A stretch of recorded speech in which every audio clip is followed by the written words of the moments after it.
On va être avec nous, on va suivre cette affaire bien entendu. On va tout de suite passer à l'histoire du jour. Elle se passe dans les Vosges. Vous allez voir, c'est une histoire incroyable. Un hôpital situé près d'Épinal dans les Vosges a reçu de nombreuses plaintes suite à 12 décès suspects de patients opérés pour de simples fractures.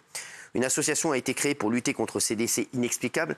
On va justement recevoir sa présidente Angélique. Elle sera accompagnée d'Azidine, le fils d'une des présumées victimes de cet hôpital. Regardez, on les accueille juste après ces images. Regardez. En 1 an et demi, c'est la 12e plainte. Mardi, une femme de 78 ans est décédée à l'hôpital de Remiremont après des complications lors d'une opération du col du fémur. Mais ce décès reste incompris par sa famille qui a porté plainte ce matin. La direction de l'hôpital a suspendu toute opération chirurgicale non urgente jusqu'à mardi soir. Des plaintes ont été déposées pour des décès suspects ou des complications imprévues contre l'hôpital. Le parquet d'Épinal confirme que des informations judiciaires et des enquêtes préliminaires sont toujours en cours suite aux différentes plaintes. Alors, merci Angélique d'être avec nous. Vous êtes fondatrice et présidente de l'association Agissez pour elle, qui offre pour apporter une aide, une assistance et permettre l'accès à l'information à toute personne rencontrant des difficultés avec un établissement hospitalier. On va raconter vos deux histoires. Azidine, vous êtes le fils d'une présumée victime. Vous, Angélique, quel âge avait votre maman? Qu'est-ce qui s'est passé? Elle avait 67 ans quand elle est décédée, suite à une hospitalisation pour une fracture du fémur. Une fracture du fémur 2022. Donc c'est quoi? Donc elle est tombée Accident domestique tout bête, elle est tombée. Et donc elle a été transportée par les pompiers à l'hôpital de Remiremont. D'accord. Ils l'ont opérée assez rapidement dans la journée. L'opération s'est bien déroulée. Et puis il était envisagé qu'elle rentre en centre de convalescence 1 semaine après cette chute-là. Alors, elle rentre à l'hôpital, qu'est-ce qui se passe? Ce qui se passe à l'hôpital quand elle est opérée, tout va bien. La semaine qui s'écoule après l'opération, ça se passe bien. On va la voir tous les jours. Elle va comme quelqu'un qui se remet doucement d'une opération.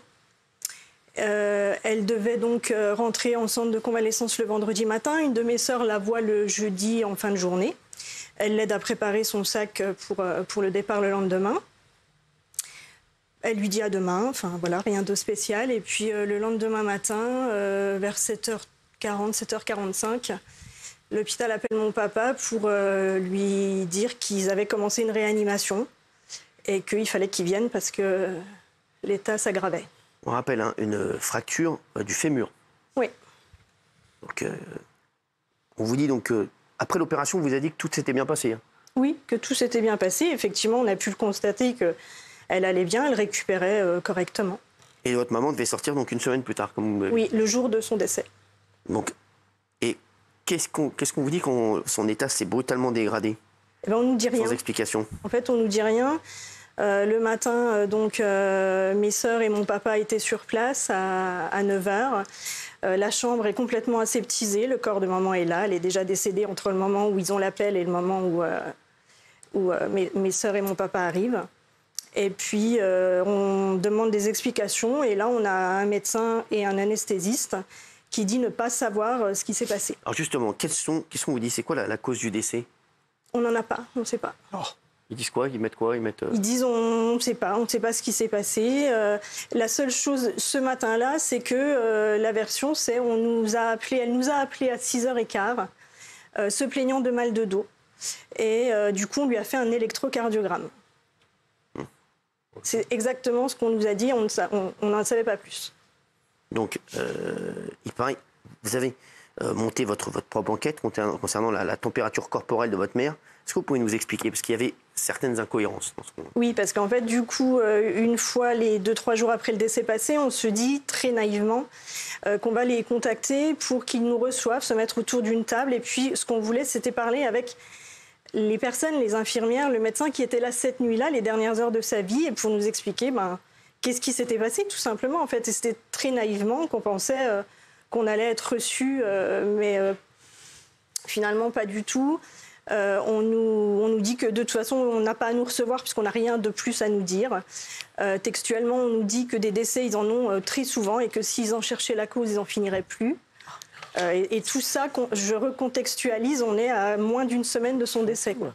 Alors, vous savez également, donc, c'est quoi cette histoire d'enquête de température corporelle? En fait, c'est quand du coup on met une dizaine de jours à obtenir un dossier médical.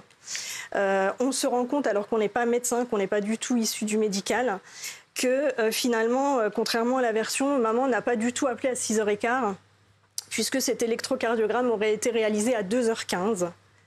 Notre maman, on la connaît, on sait qu'elle avait une résistance à la douleur assez importante. Alors on se dit quand à 2h15 du matin, elle appelle parce a priori elle a mal quelque part, ça fait déjà un petit moment qu'elle est en train de gémir dans son lit. Ensuite, à partir de là, on a de nouveau une transmission d'une infirmière à 4h15 qui écrit que la patiente l'a rappelée parce que la patiente dit ne pas se sentir bien, que cette fois la douleur elle est montée au thorax.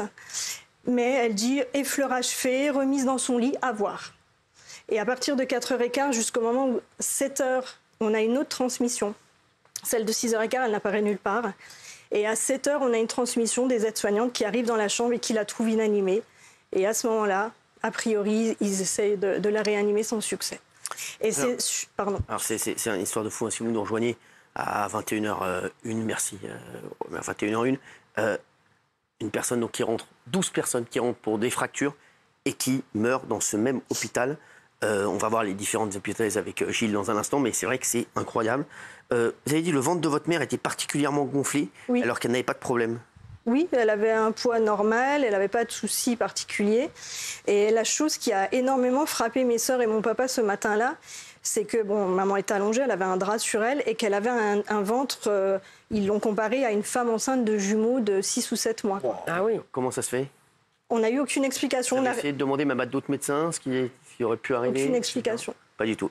Gilles, on va faire le point sur l'affaire. Après, on aura un deuxième témoignage avec Azidine, qui a eu une histoire aussi folle dans ce même hôpital. Il y a eu 12 victimes. Hein, Gilles. 12 personnes qui rentrent, fracture du col du fémur, pancréatite aiguë, 12 morts. 8 informations judiciaires ouvertes. C'est ça. Et le silence total des autorités judiciaires, de l'hôpital, des élus, de l'autorité de santé. À ma connaissance, de tout ça, il y a eu une seule personne auditionnée depuis des mois, 18 mois, 2 ans. C'est un truc de fou. Mais un truc de fou. L'hôpital ne répond pas, ils ont fermé 2 jours. Le personnel dénonce des conditions de travail abominables, mais ce qui ne répond pas à vos doutes. Pour le moment, les familles de victimes sont laissées, à ma connaissance, totalement dans l'ignorance. Ils n'arrivent même pas à récupérer les dossiers médicaux. C'est incroyable, cette histoire. Alors, Azidine, vous, est-ce que vous pourriez nous raconter l'histoire de votre maman? En fait, ma mère, elle a été hospitalisée à la base pour 2 fractures, col du fémur et du fémur. D'accord. Un jour et demi après, quand je vais à l'hôpital pour voir comment ça s'est passé, donc elle s'était fait opérer, le médecin me dit, tout s'est très très bien passé, elle sort, ça c'était le jeudi, hein. Elle peut sortir lundi ou mardi. L'opération s'est bien passée. Il me dit par contre, elle n'avait pas de fracture, elle avait une fêlure, comme elle avait une prothèse au niveau du genou. Donc, nickel, quoi. C'est moins grave, même, à la limite, non? Ouais, voilà. Et puis, le lendemain matin, ma mère qui m'appelle à 9h10, j'ai encore l'appel, hein. Elle m'appelle à 9h10 pour me dire, sors-moi de là, sauve-moi. Voilà. Je lui dis, écoute, je peux pas te sortir, t'es à l'hôpital, t'as presque une jambe en moins, elle venait de se faire opérer. À midi et demi, elle me rappelle pareil, sors-moi, sauve-moi. Et les visites, à l'époque, c'était à partir de 16h. J'ai pris l'initiative d'y aller vers 14h30, 15h à peu près. Et je l'ai trouvée semi-inconsciente sur le lit, en présence d'un kiné qui lui faisait un massage, pas un massage cardiaque, un massage au niveau de là, quoi. Et je lui dis, qu'est-ce que vous faites à ma mère? Il m'a dit, je lui fais un massage respiratoire, voilà. Je lui ai dit, me regardez dans l'état qu'elle est, et elle m'a regardé, elle m'a dit, sors-moi, sauve-moi. Je ne sais plus exactement le terme qu'elle a employé. De là, après, il y a une équipe de réanimateurs qui sont venus, donc l'infirmière qui est venue pour essayer de la... Voilà. Ils m'ont sorti de la chambre, et après, ils l'ont mis en soins continus en bas. Donc, après, il y avait pratiquement... Voilà, ils m'ont dit, écoutez, le pronostic vital est presque engagé. Le lendemain, elle décède. Non, pas le lendemain. Ouais, le lendemain, elle décède. Donc, je demande à être reçu par une commission à l'hôpital de Remiremont, par une médiation. J'ai le document que, normalement, je vous ai donné. La conclusion, c'est mort. Ils m'ont dit de vivre voir mort mystérieuse. Mort mystérieuse, exactement. Ouais, c'est ce qu'on a vu. Mort mystérieuse. Ah, donc, on rentre pour une fracture du col du fémur. C'est vraiment banal. Hein, c'est banal et c'est bénin. Ça arrive tous les jours. Hein, c'est vraiment un truc, une opération très, très banale et très bénigne. Et on repart. Bon, on repart pas. On repart pas. Et 12 fois, c'est ça. Et derrière, mort mystérieuse. Est-ce que votre maman, parce qu'on est aussi dans l'enquête, hein, ce soir, on se dit qu'est-ce qui se passe? Est-ce qu'elle avait comme la maman d'Angélique, le ventre gonflé. Oui. Ah oui, Oui. pareil. Ouais, on m'avait fait la remarque. J'ai dit non, on m'avait fait la remarque. Et après, l'avocat, quand j'ai pris rendez-vous avec l'avocat, elle m'a posé la question. J'ai carrément posé à l'avocate, comment vous le savez? Ah oui, vous avez dit, est-ce qu'elle avait le ventre gonflé? Oui, voilà. L'avocate. Oui. Votre maman. Et vous avez dit oui, elle vous a dit quoi? Elle me dit, en gros, voilà, après, il y a une enquête, quoi. Alors, toutes les victimes ont les mêmes caractéristiques? Plus ou moins, on retrouve des analogies. C'est ça, donc des fractures. Et derrière, il y a le ventre gonflé. Et on nous dit que l'opération s'est bien passée. Et derrière, quelques jours après, la personne décède. 12 victimes dans cet hôpital. C'est incroyable. Donc, Azedine, vous avez dit quoi à l'hôpital alors? Ben, en fait, moi, en 2020, j'avais des problèmes de santé. Ouais. J'ai fait 2 anévrismes. Et donc, j'ai mis ma santé de côté un peu quand même. Oui, Je me suis protégé. Et après, je ne voulais pas me battre contre un hôpital. Voilà, j'étais un peu seul, quoi. Mystérieux, on vous dit de quoi est morte ta maman. C'est de mort mystérieuse, c'est incroyable. Alors, Rien que l'adjectif mystérieux, il est quand même pas très scientifique.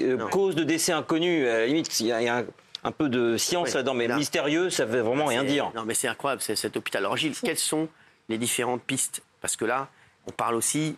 Il y a même des gens qui disent, il y a peut-être. C'est comme un tueur en série. Exactement, mais tueur en série. Mais votre question et l'inquiétude, elle est parfaitement légitime. Et la réponse. Parce que pour les téléspectateurs, j'aimerais qu'on voit les différentes pistes parce que on parle même, je vous le dis, d'un tueur en série dans un hôpital. C'est incroyable. Ça sera assez incroyable. C'est ça. Alors, quelles sont les différentes? Alors, pour le moment, donc, il faut savoir que l'hôpital a diligenté une enquête interne. Sur le dernier décès, l'hôpital parle de déclaration d'événements indésirables graves. Pourquoi je vous dis ça? Parce que du côté des autorités de santé, il n'y a rien, pas une piste, le néant.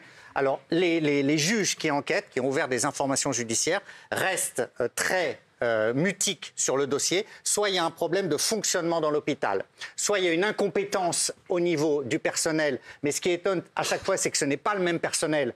Donc ça voudrait dire qu'il y a des incompétences répétées, soit effectivement, et ça Cyril, on peut le dire, c'est une piste, mais qui pour le moment n'est pas étayée judiciairement, mais c'est une piste et le collectif des victimes se demande s'il n'y a pas un acte de malveillance quelque part. Il faut dire très clairement que cette piste-là, vous y pensez parfois parce que sinon il n'y a pas d'explication. Tueur en série? Oui, quelqu'un qui aurait des pratiques criminelles éventuellement. On ne peut pas aller jusque-là, mais est-ce que quelqu'un cherche à mettre en danger la vie des gens? C'est une piste que Angélique, vous... selon vous, qu'est-ce qui s'est passé réellement dans cet hôpital?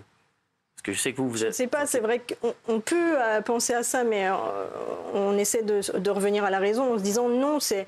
Probablement 12 victimes avec un acte de malveillance. La même des symptômes un peu similaires. Symptômes similaires à post-mortem, c'est quand même assez bizarre. Quand même. En fait, ce qui revient souvent dans les dossiers, c'est qu'ils ont tout devant les yeux. Par exemple, pour le cas de ma maman, on n'est pas médecin, mais une personne qui a eu une fracture, qui est restée allongée une semaine, qui a des antécédents pulmonaires. Et on sait qu'une opération sur un os, c'est très emboligène. La personne, d'abord, elle se plaint de mal de dos. Quelques heures plus tard, au thorax, à aucun moment, soit une infirmière, soit un médecin fait un appel. 12 femmes. C'est que des femmes en plus. Que des femmes, 12 femmes. Exactement, donc c'est incroyable. 12 femmes dans le même hôpital qui viennent pour des choses bénignes et qui ne repartent pas de l'hôpital et qui décèdent là-bas. Est-ce que c'est, et c'est la question qui revient et que vous posez certainement chez vous, est-ce que c'est la même personne qui les opère à chaque fois? Ah non, c'est pas dans les mêmes services. Hein. C'est pas dans les mêmes services. Donc en plus, c'est dans des services différents. Gilles, c'est... Oui, avec des membres de personnel qui ne sont pas là à chaque fois, tous les jours. Il y a des problèmes de personnel, donc ça tourne beaucoup. Donc non, il n'y a pas une récurrence d'une personne qui serait aujourd'hui suspectée, etc. Il n'y a pas ça. L'enquête n'est pas encore là. Et le problème, c'est que l'enquête, il n'y a rien. On a l'impression que les élus, même du coin, se taisent pour je ne sais quelle raison, mais personne ne vient, si je puis dire, au chevet des familles de victimes pour les soulager de la douleur. Il n'y a rien, il n'y a pas d'interlocuteur. Alors, une enquête pour recherche des causes de la mort a été ouverte. Oui. Après le décès mardi d'une femme de 78 ans. C'est le dernier décès. Exactement. Voilà. Donc, le dernier décès, qu'est-ce qui s'est passé? Il faut dire aussi que les victimes sont d'âge différents. Oui. Il y a ça aussi. Du coup, l'association a interpellé le ministre de la Santé, M. Aurélien Rousseau, en disant « Cette fois, vous devez venir. L'hôpital a enfin réagi sous la pression. » Mais ça reste totalement inexpliqué. C'est-à-dire que il n'y a pas une cause qui paraît en lumière en ce moment, Cyril. C'est ça qui est fou. Alors, 12 décès dans un hôpital, c'est du jamais vu. Pour vous tenir au courant, le directeur de l'hôpital a annoncé suspendre toute activité chirurgicale. Voilà, ils ont arrêté. Là, ils ont dit c'est plus possible, etc. Voilà. Mais il a fallu 11 victimes et que la 12e, si je puis dire, survienne pour qu'enfin l'hôpital se dise on va essayer de savoir ce qui se passe. L'avocat de l'hôpital a dit que tout était mis en place pour expliquer ce qui s'est passé. Qu'est-ce qu'il a dit? Oui, mais rien. Il dit ça. Non, mais bien sûr, il dit on va tout savoir, on va faire la lumière, ne vous inquiétez pas. Mais si je puis dire, Cyril, c'est de la poudre aux yeux jetée auprès des familles qui sont endeuillées et qui n'ont pas d'explication. C'est que 3, 4, ça allait. Mais 5, 6, 7, 8, 9, 10, 11. Et on se réfugie derrière une enquête interne qui, pour le moment, ne dit rien aux familles. Et puis le fait que ce ne soit pas les mêmes équipes à chaque fois ne veut rien dire parce qu'il peut y avoir un mec qui se balade dans tout l'hôpital. Alors, un autre avocat présent sur le dossier a expliqué ses intentions. Il ne s'agit pas de faits isolés, mais de dysfonctionnements systémiques. Aujourd'hui, nous souhaitons obtenir réparation et la condamnation de l'hôpital, mais surtout éviter que d'autres drames surviennent. L'hebdomadaire Le Point, qui a révélé le dernier décès, parle d'un manque de praticiens et de turnover des membres du personnel médical. Mais on ne peut pas expliquer 12 décès juste par un manque de praticiens. Mais le manque de personnel est patent. Ça, c'est vrai. Conditions abominables de travail, tout le monde se plaint, etc. Il n'y a pas assez de monde, il y a un turnover, il y a une incompétence. Mais ça n'explique pas ça. Asdine et Angélique, est-ce que vous avez essayé de parler à des gens de l'hôpital, leur dire voilà, dites-nous ce qui se passe, dites-nous même. Voilà, oui. Nous, avec mes sœurs, quand on a enfin réussi à avoir un rendez-vous pour aller retirer le dossier médical, on est allé au service où maman a été hospitalisée. On a croisé le médecin qui l'a opérée et le médecin lui a posé la question, notamment pour le ventre, pour la température corporelle à 7 heures qui est déjà descendue à 33 degrés. Il a complètement botté en touche. Pour le ventre, il nous a dit non. J'ai pas du tout remarqué son ventre était gonflé, alors que ça se voyait comme voilà. Et pour la température, la seule chose qu'il a dit, c'est non. Et de toute façon, elle n'était pas morte depuis 3 heures non plus. Alors que ça, à aucun moment, nous, on a émis cette idée-là devant lui. Mais juste, est-ce que vous n'avez pas essayé de parler même à des infirmières, à des gens qui pourraient vous dire voilà, c'est compliqué parce j'ai vu quelque chose, il se passe quelque chose. Ce jour-là, par exemple, où on va dans le service, on voit les infirmiers dans leur bureau qui baissent la tête, le médecin arrive alors qu'on ne s'est encore pas annoncé. On sent qu'il y a une ambiance qui fait que c'est l'omerta totale, que personne ne veut nous parler, et que personne ne veut nous donner des renseignements. Nous, le dossier médical, on a par chance réussi à l'obtenir parce qu'on était au mois d'août et qu'on n'avait pas encore médiatisé tout ça. Mais aujourd'hui, c'est mort. Il n'y a pas une personne qui parle dans cet hôpital ? C'est ça qui est fou, parce qu'il y a toujours une personne qui dit voilà, il s'est passé ça, moi j'ai vu ci, j'ai vu ça. Non, personne. Non. Rien. Il n'y a rien qui transpire. Oui, Jean-Michel. Et est-ce qu'il y a eu aucune autopsie n'a été réalisée? Parce que les principes maintenant de la médecine légale font qu'on sait pratiquement à 100% les raisons d'un décès aujourd'hui. Pour la personne qui est décédée la semaine dernière, il y a une autopsie a priori. Donc on n'a pas les résultats pour l'instant. Voilà. Pour nous, notre maman, par exemple, quand on a demandé 3 jours après son décès, est-ce que vous pouvez nous expliquer? La personne nous a froidement répondu, vous aviez qu'à l'autopsier. Notre maman, sa dernière volonté, c'était d'être incinérée. Quand la personne nous a dit ça, c'était trop tard. Et à aucun moment, de toute façon, quand on apprend son décès, on se dit que dans quelques mois, on va être là devant vous, en train d'essayer de comprendre pourquoi elle est décédée. On se dit encore une fois naïvement qu'on va les appeler, qu'ils vont se réunir autour d'une table et qu'ils vont nous dire, peut-être, je sais pas, elle n'a pas souffert, enfin... Alors... Dernière question, Angélique, est-ce qu'il y a eu marqué mort mystérieuse pour vous aussi, pour votre Non. Non, vous, c'est pas mort mystérieuse? Non, nous, il n'y a rien. En fait, on a demandé un certificat médical qui nous a été délivré un petit peu de temps après et qui marque arrêt cardio-respiratoire. J'ai envie de dire, à un moment, on meurt tous d'un arrêt cardio-respiratoire. C'est incroyable. Gilles, où en est l'enquête? L'association parle de circonstances troublante. Et le mot est intéressant parce que, on le disait avec Yann, l'hôpital parlait de mystère. Non, la circonstance troublante, ça veut dire que quelque chose se trame dans cet hôpital. Soit il y a un produit qui est donné, qui est frelaté, mais ça se répéterait, soit il y a une malveillance. Non, mais c'est à des dates très distinctes. Très distinctes, donc c'est incroyable. Ça s'est étalé sur combien de temps? 18 mois, non, au total? 18 mois, c'est 12. Alors non, le premier décès de la personne qui a adhéré à notre association, c'est 2018. 2018, ah, oui, c'est ça. Donc en 5 ans, il y a eu 12 décès. 12 décès. C'est énorme quand même, ça fait... Bien sûr. Mort mystérieuse, c'est quand même incroyable. Bien sûr. Oui. 3 enquêtes préliminaires, 8 informations et rien. Le mur du silence face au deuil des familles. C'est inacceptable. Pire, en fait. Merci en tout cas, merci Angélique, merci Azidine, merci d'avoir été avec nous tout de suite. Un film sur C8. Merci.